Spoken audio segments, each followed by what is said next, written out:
日本時間10月7日に行われたフィラデルフィア・フィリーズとの地区シリーズ第2戦で、ロサンゼルス・ドジャースが土壇場で見せた好守備が大きな話題となっています。守備について、ペドロ・マルティネスら米国の解説陣も番組内で詳しく分析し、その意図や守備判断の巧みさを徹底的に解説しました。これらの模様を日本語字幕付きでご紹介します。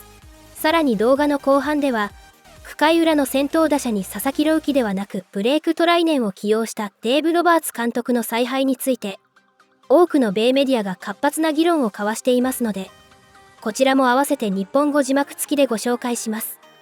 A lot of frustrated Phillies fans came out of the bank tonight, especially after that ninth inning. A lot of people are angry that the team couldn't tie up the series. Now some people are chanting Phillies in 5. This team's a joke. Get rid of the entire bullpen. Cut everyone. This is ridiculous. Anger and frustration after the 4-3 loss to the Dodgers in Game 2 of the NLDS. That was a bone-crushing loss. It's like Penn State all over again. You come all the way back in the ninth, and I don't know what Trey Turner's doing. After the Dodgers took a 4-run lead in the 7th inning, the Phils made a comeback attempt in the 9th, but they couldn't get it done. I was anxious about it because they were like, they bunted and it was a bad play, and they got out at third. Really frustrating. You know, we were fighting there at the bottom of the ninth, almost like we were going to come back.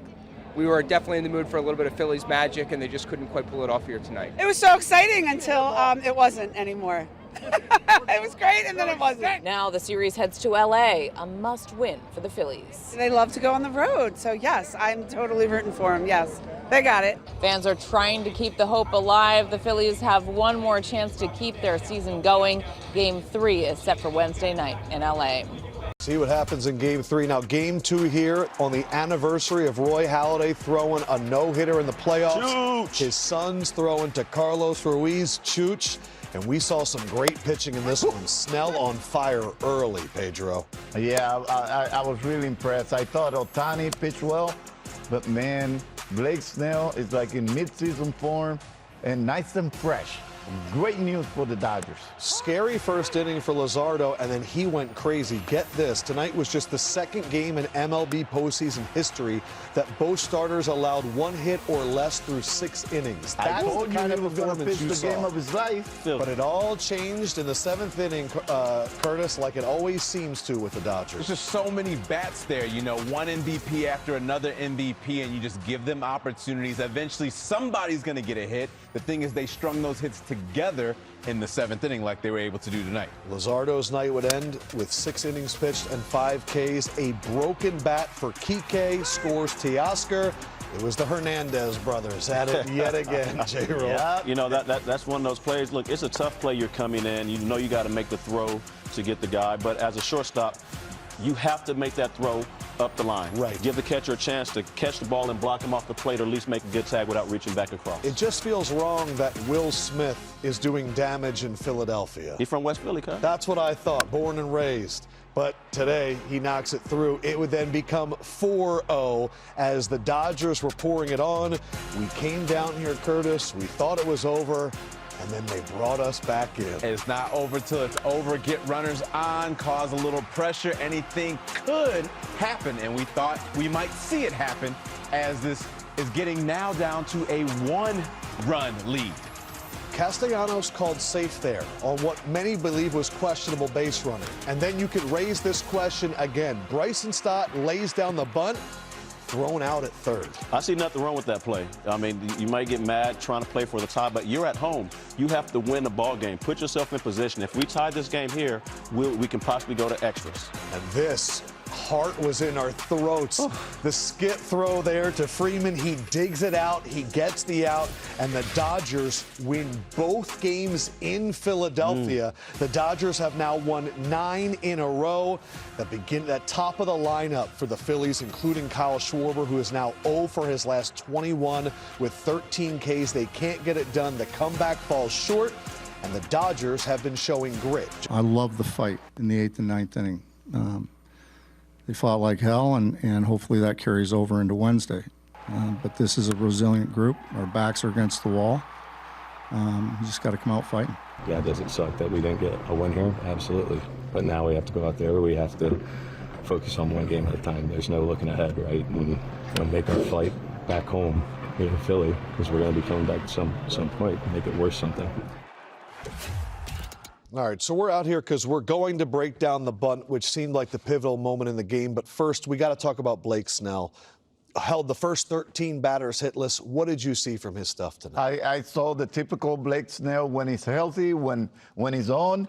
And unfortunate for the Phillies, this is a guy that's very deceiving, has outstanding stuff, was mixing in his pitches. And I think he learned something from Ohtani, because I saw him take pretty much the same approach against some of the same guys. Attacking the strike zone? Attacking the strike zone in certain areas.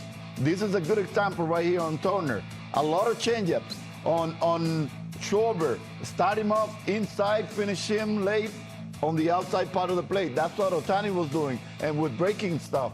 He was really executing today. A guy, like I said, over the top, really deceiving, hard to center. And Philadelphia did not do a good job of putting the balls in play against a guy that's normally tough. And then you strike out that many times. 24 times, I think it was, that they struck out in the last two games. That's way too many strikeouts. You can never overcome that against a good team like the Dodgers, and especially having guys like Blake Snell do what he did tonight. Heading into that ninth inning, batters 2 through 6 for the Phillies. So this is Schwarber, Harper, Bohm, Real Muto, and Castellanos. 0 for 15 with 5 Ks. Now, the ninth inning, they came alive. So let's check out tonight's all-heart moment presented by Thrivent, because it's the one that everyone's been talking about. Philly started off going single, double, double, shows a bunt. Jimmy, what are you seeing here? Well, what should happen is that on that first pitch, Castellanos should have... what's this play where the second and short? So the will play means we're giving up second base. Right. We're going to take our chance and get the out at third. Worst case scenario, he's safe, we get the out at first. Gotcha. But as a base runner, you have to see what's going on. Mookie isn't really holding him on. He's just kind of standing right there behind him. And what I didn't like about his lead is Castellanos went straight out. You're always taught at second base, when you take your lead, you walk towards the shortstop. Because it looked like Mookie's in a dead sprint. Right, and you're almost at, at that position, he can feel Mookie, he can hear Mookie. When Mookie moves, you move with him. But remember, there's no force play. There's no force play at third. He's got to tag you at third. He has to tag you at third. So they're giving up second base. That means I can get as far as I can, because no one's going to be at second base for a back pick. I can always turn around and run always get back. He didn't do that. He was just kind of sitting there, almost like there was no game plan. Like what to do. If I can read this bunt and it's short, I can always get. And it's short, and I can get there. I can go. Right. If not, I can go back. I can dictate a lot of things as a runner. If I take this lead as I'm coming back, Curtis is there. He's holding me on. Okay, perfect. The bag is here. They can't pick me off. Third base coach is watching the second baseman. I have my eyes on him because he's probably already away from me, because he has to get the first. Right. So I'm going to walk back, and I want to see exactly where Curtis is. If there's a pick, 2 things. He's going to have to go around me, and I can just cut him off right here. Because if he bumps me, I get the advance to third. But also, as the play goes on, if I'm here, I'm standing here, I'm not worried about the pick at second.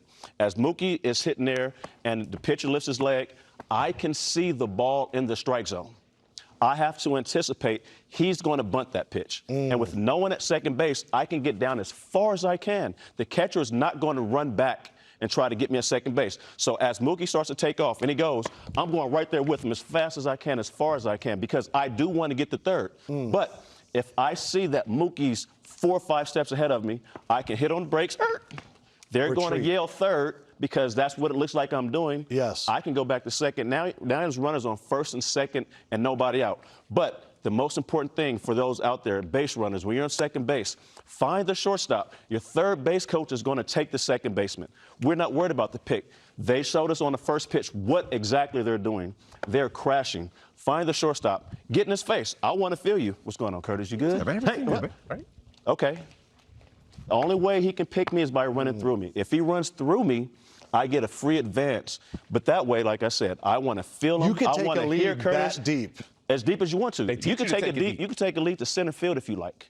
Now, you could get picked off, but you can do that. They tell you to come deep, get right next to him. And as a shortstop, If we were reversed, if you do that, I'm going to play with you. I'm going to mess with you. You come back towards me, hey, just to get you thinking I might go there because I have to beat you here. And if you're deep, you're changing my angle to third. I can't run straight across.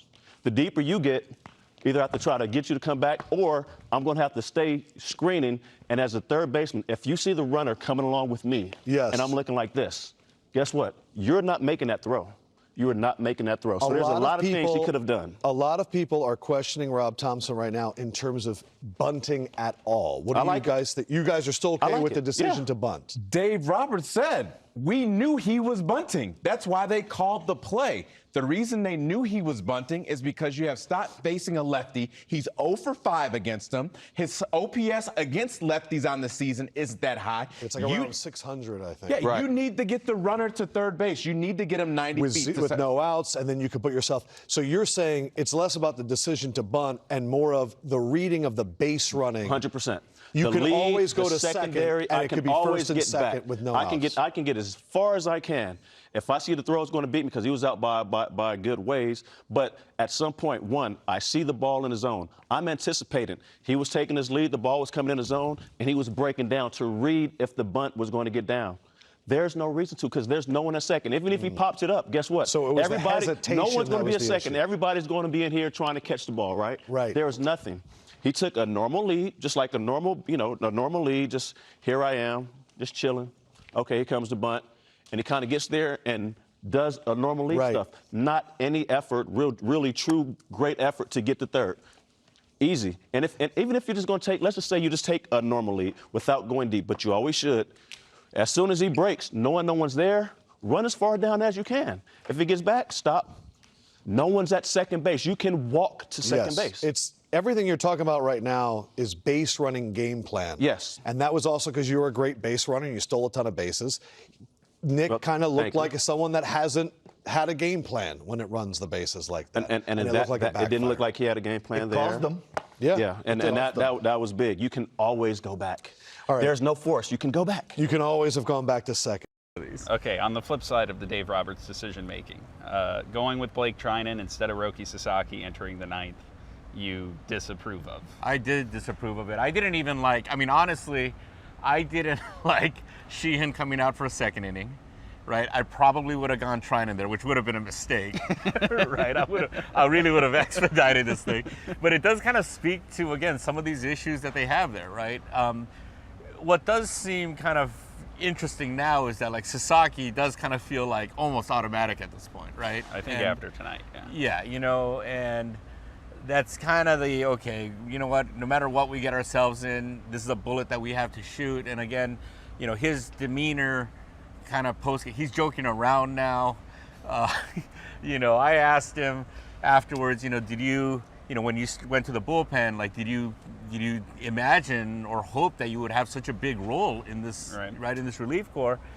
And he was like, yeah, I didn't really think about it, you know, but Will here was telling me that I would, you know? And so, like, there's a kind of, you know, right, if you want to kind of take the negative view, he's kind of feeling himself right now. But, you know, the other hand, it's probably good. You want that from your closer, right? You want that from a power pitcher, frankly, right? I mean, that's what was missing from this. I mean, you know, besides the health thing, you know, one of the things that we kind of didn't see was kind of that demeanor, right? And that's kind of who he is, right? This is a guy that we expected to come here and just absolutely bully hitters, and he's at least out of the pen been able to do that. And I think especially in a spot like tonight where he comes in the middle of this, you know, they wanted him in clean innings. And for him to come in when everything's going wrong, when one hit is going to tie and potentially lose the game, to dial up another good at-bat and get a big out and end it. Catch our breath here momentarily. The Dodgers go into Philadelphia. They win each of the first two games of this NLDS. What a great pitcher's duel we had between Blake Snell and Jesus Luzardo. Scoreless going into the seventh. The Dodgers get 4 runs in the top of the seventh, 3 with 2 outs. Then in the ninth inning, with the Dodgers up 4-1, we had another roller coaster ride, Jerry. We've seen this Dodgers bullpen have its struggles down the stretch, and we did not see Roki Sasaki coming in for the ninth inning, at least to start it, but he was able to get the final out to finish it. I am elated. Have I used that word before, elated, on air in the 12 years that I've been here? that we won this ball game. Dodgers up 2-0. Incredible job by Roki Sasaki. See the ground ball. I'm sure fans, you were feeling, okay, there's a ground ball. They got out of it, and then you see that ball go in the dirt, and then your heart skipped a beat. I know mine did, and then Freddie Freeman. But nonetheless, this is a time where, listen, this is just reality. You know you have struggles over the bullpen. This is exactly why you brought in Emmett Sheehan. Emmett Sheehan did it. Tremendous job backing up Snell, who was outstanding today. You don't want to give up such a performance. And everybody knows there's your closer. The other team knows it. Phillies know that's your closer as well. And they just saw him, and they're like, man, this guy is pretty good. He's got some stuff. And now all of a sudden you bring somebody else in. It gives them life in that over there in that dugout. They're going, great. It's not rookie. Hey, we can do something here, because you know you have at least 3 batters that are going to face a guy who's been struggling. And they took it to him. They did exactly what they were supposed to do against this guy, and they had the chance. So I think the Dodgers were extremely lucky. You're right. We're happy they pulled that off. But we have to learn from this and say, listen, they cannot be doing this again, and that this is the way it just has to be. You have your guys. You're sticking starters in the bullpen for a reason because of those struggles. There's only a few guys that you can really, in a high-leverage situation, that you go to, and you just got to ride that out. That's just reality now. We do not win the World Series last year without Blake Treinen. Blake Treinen is an absolute dude. He wants the ball. He wants to be in that situation. But remember, he's battled injuries, not just this year, but really the last 4 or 5 years, and he's thrown a lot of innings. But like Nomar says, you have a 3-run lead in Philadelphia. The whole world knows you go to Roki Sasaki. Phillies know you're going to Roki Sasaki. And if I'm in that Philly dugout, Nomar, as soon as that happened, I'm like, oh my, he's not coming in?